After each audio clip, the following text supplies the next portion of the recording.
Eu falo aqui da Automecânica Xavier e vou mostrar aqui um diagnóstico que nós fizemos aqui no Renault, motor 1.6, 16 válvulas, mostrando alguns procedimentos que foram feitos e depois deverão ser feitos e passando algumas dicas aí, né? Bom, o carro é esse aqui, um Renault 1.6, 16 válvulas. O carro chegou no guincho. O cliente disse que vinha andando com um veículo normal e de repente escutou um barulho e ele parou, né? Aí ele desconfiou que poderia ser bomba, um monte de coisa, né? Aí eu, conversando com ele, falei para ele chamar alguém e trazer até a oficina, né? Então ao chegar aqui na oficina, eu fiz um teste que evitou a gente de, primeiro, gastar um tempão e segundo, sair trocando peça desnecessária, né? Então qual foi o teste que eu fiz aqui? Eu fiz um teste que a gente chama de teste de compressão relativa. Esse é um teste que dá pra gente ter uma noção de como que está a compressão de um cilindro para o outro, né? Não é apenas um teste para saber se o cilindro está com a compressão 100%. A princípio esse teste é só para ter uma noção de como que está a compressão de um cilindro para o outro, né? O que em muitos casos já ajuda. Por quê? Porque se o motor ele não tiver com a compressão legal, a gente tem que primeiro focar na parte mecânica para tentar entender o que está acontecendo. Então como que eu fiz esse teste? Através da bateria, usando o osciloscópio, a gente dá a partida no veículo. Nisso o motor de partida vai ter que girar o motor do carro. E toda vez que o pistão chegar na parte de cima, ele vai exercer uma força. E essa força sobra para o motor de partida ter que esforçar mais. E consequentemente vai ter uma queda de tensão aqui na bateria. O cilindro que tiver com mais compressão, ele vai pesar mais. E o cilindro que tiver com pouca ou sem compressão, ele vai exigir menos do motor de partida e o motor de partida menos também da bateria. Bom, então vamos lá. Quando a gente começou a fazer o teste, né? Dando a partida no veículo sem que ele, né, funcione, né? Então o motor começou a girar e esse foi o sinal que conseguimos captar com o osciloscópio pela bateria. Então vamos tentar interpretar aqui esse sinal aqui. Digamos que aqui é um cilindro, aqui é outro cilindro, aqui outro. Então vamos supor que isso aqui é o cilindro 1, esse é o cilindro 2, esse é o cilindro 3 e esse é o cilindro 4. Até porque o motor ele tem 4 cilindros, né? Então aqui a gente consegue ver o seguinte, que esse cilindro aqui tem uma pressão, esse aqui muito pouco pressão, esse aqui tem outra pressão e esse aqui bem pouca pressão. Então fechou o ciclo de 4 cilindros, né? Então daí a gente já teve uma noção que algo estava errado com o motor, né? Aí o que a gente fez? A gente chegou a desmontar, né, a lateral aqui do motor, onde a gente viu que a correia dentada do veículo chegou a quebrar. E se a gente olhar bem aqui, ó, tem alguns dentes, né, da correia que também já estavam se quebrando. Em vários pontos dela, a qualquer momento ela iria quebrar.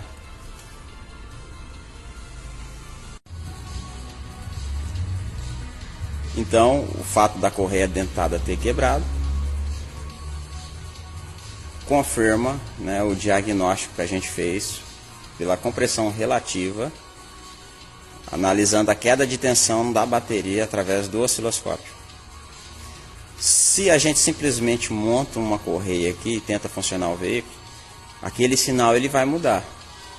Mas não anula o fato de ter quebrado a correia, né, o veículo em movimento, e ter atropelado as válvulas do cabeçote. Então, com esse diagnóstico, a gente ganhou o quê? Ganhou tempo, evitou do cliente sair trocando um monte de peça desnecessária, tentando funcionar o veículo, porque a gente já teve uma noção que a falha é mecânica. Agora, um fato aqui que é importante, vamos se dizer que a Renault aconselha a trocar essa correia com 70 mil, só um exemplo, 70 mil quilômetros rodados.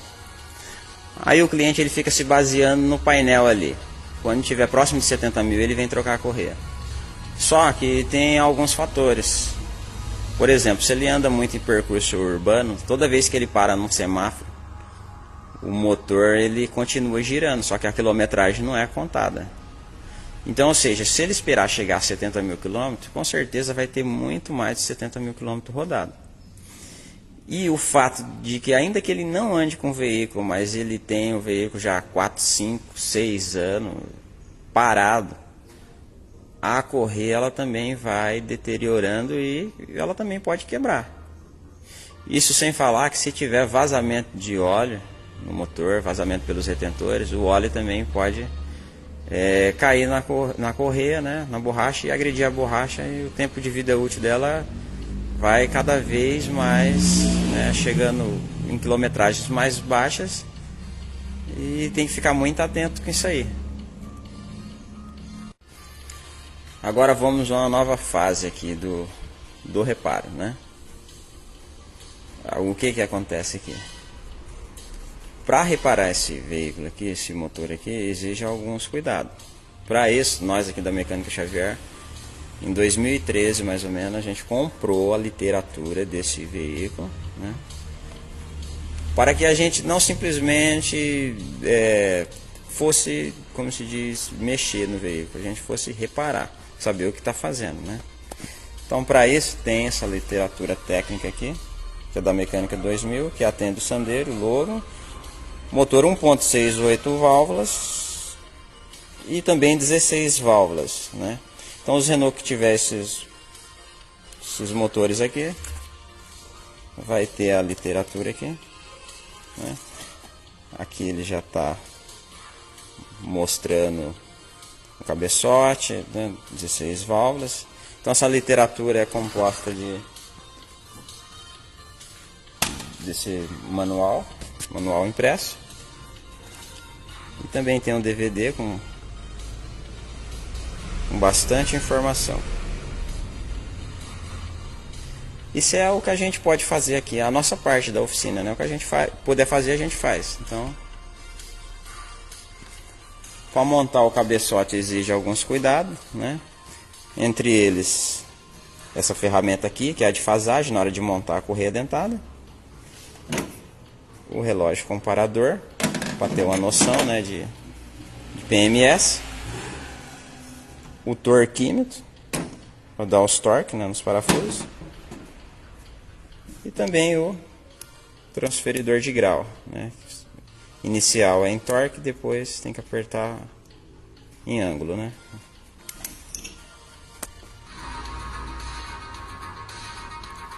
Bom, já que estamos falando de literatura, vamos falar também um pouquinho agora a respeito da Simpla.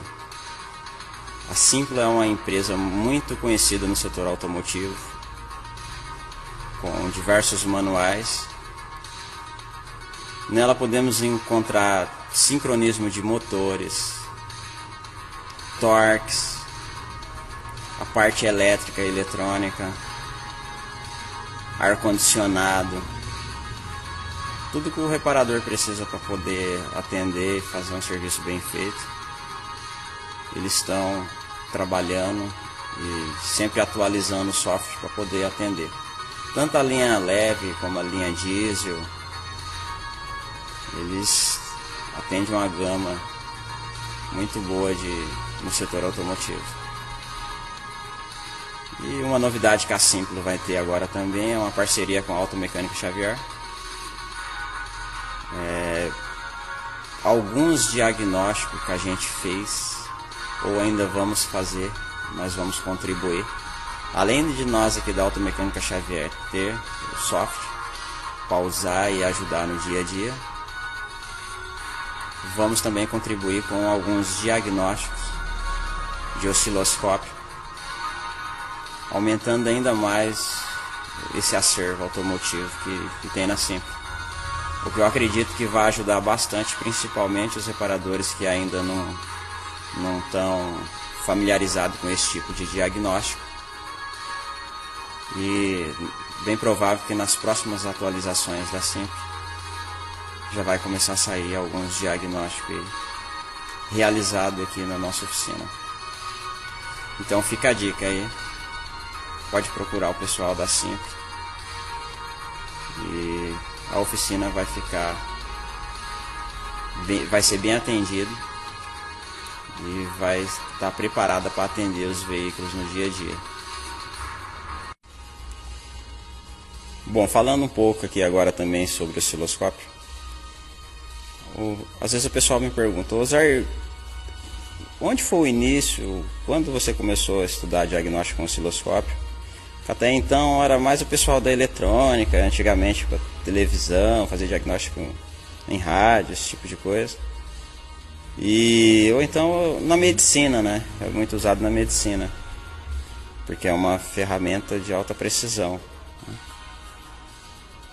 Então tudo tem um início, né? Eu comecei assim a me despertar para o osciloscópio por volta de 2009, mais ou menos, 2010. Através desse jornal aqui, que é um dos jornal mais importante do setor automotivo, que é o Jornal Oficina Brasil, né? E esse jornal aqui, ele tinha um fórum na internet, onde se reunia alguns reparadores e ficava discutindo sobre diagnóstico, dicas, né, defeitos. E nessa época eu conheci uma galerinha legal que já praticava, né, o uso do osciloscópio. E entre eles era o Paulo Jovino, né, o professor Paulo Jovino. Hoje já o professor Diogo Vieira, aliás. O Joelson, né? E então a gente começou a treinar, né? E aí foi em 2010 eu comprei o primeiro osciloscópio, que é o da WCV. Usei durante um tempo, né? Fiz alguns diagnósticos. Depois eu comprei esse outro aqui, de 2 canais, me ajudou bastante, tive, nossa, muita prática mesmo, né? E aí por volta de 2015 mais ou menos, né, hoje o professor Joelson, a gente conversando e a gente decidiu que era necessário criar um grupo no WhatsApp, né? E a gente criou o primeiro grupo, assim, que eu lembro, que foi o grupo Reparando, onde aí se reuniu o professor Paulo Jovino, o professor Diogo, o professor Joelson e a gente aqui da Automecânica Xavier. E aí a gente fez o convite para outras pessoas que também entraram, né?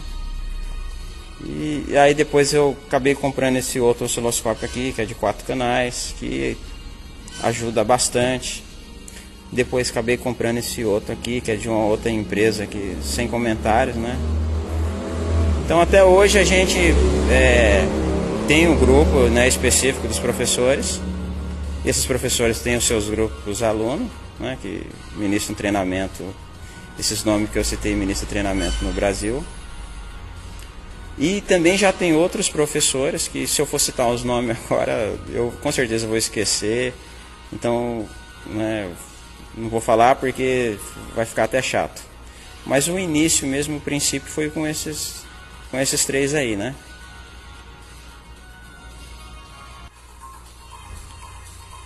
Bom, a literatura que tinha no Brasil era pouco e muito caro, né? Então o que a gente fez? A gente começou a traduzir literatura. A gente começou a traduzir literatura de espanhol, de inglês e de russo. Foi o nosso foco maior, assim, né, em estudo. Porque na época, né, além de tinha pouca literatura, o que tinha era muito caro, né? Então, é isso aí. Hoje a gente já consegue trabalhar tranquilo, usando o osciloscópio na oficina. Esse uso do osciloscópio requer muita dedicação, né? E às vezes quando a gente mostra o diagnóstico parece ser bem simples. Depende. Depois que você já tem uma prática, aí sim. Mas de início só ele também não faz milagre não. Assim como toda ferramenta, né? O scanner também, se não souber interpretar, não vai adiantar muita coisa, né? Então é isso aí. Aqui para a Automecânica Xavier, o que já rendeu, né, os diagnósticos com osciloscópio? Nós aqui já fomos matéria da revista Reparação Automotiva, onde o professor Leandro Mendes, né, postou alguns diagnósticos nossos, né, inclusive está o nome ali, a respeito do sistema de ignição, que é um defeito muito comum que aparece na oficina. Então a gente já tem uma década que faz esse tipo de diagnóstico aí, já tem uma noção legal, né? Tivemos também aqui a participação no jornal Oficina Brasil, né?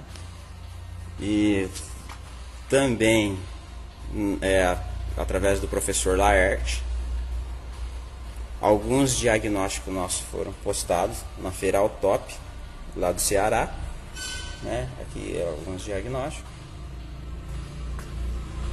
E esse professor, ele é professor hoje também do Senai, onde o Senai agora também está investindo, digamos assim, né, pesado nessa parte de diagnóstico de osciloscópio, né? E também usando alguns diagnósticos, né, nosso como exemplo. Então uma coisa muito legal, né, uma contribuição que a gente teve nacionalmente, onde era muito pouco esse tipo de diagnóstico. Hoje várias empresas de scanner já faz esse tipo de já estão tendo osciloscópio, né? Hoje tem várias marcas, então hoje tem muita variedade, mas na época que a gente começou não era assim. Então é uma contribuição que a gente fez, que eles despertaram e estão aí no mercado. E pra gente é bom porque quanto melhor, né, e mais em conta, melhor. Melhor ainda pra gente poder comprar e poder trabalhar, né, fazer um diagnóstico correto. Então é isso aí. Eu vou deixar o link do canal dos professores que tem no YouTube. E nós estamos aí, no dia a dia, não pode parar, sempre estudando e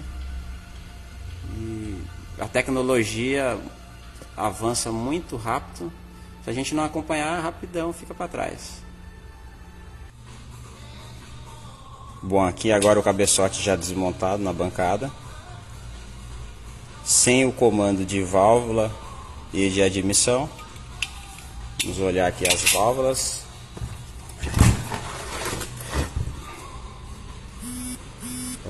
Estas duas válvulas que deveriam estar fechadas, descansando, estão abertas. E essas outras duas aqui também. Por que acontece isso? No momento em que essas duas válvulas saiu, se afastou, o pistão veio de encontro com elas em tempo errado e aonde bate e entorta as mesmas. O que já confirma aquele nosso primeiro diagnóstico de compressão relativa. E agora mandar para retífico, fazer o reparo e montar o carro.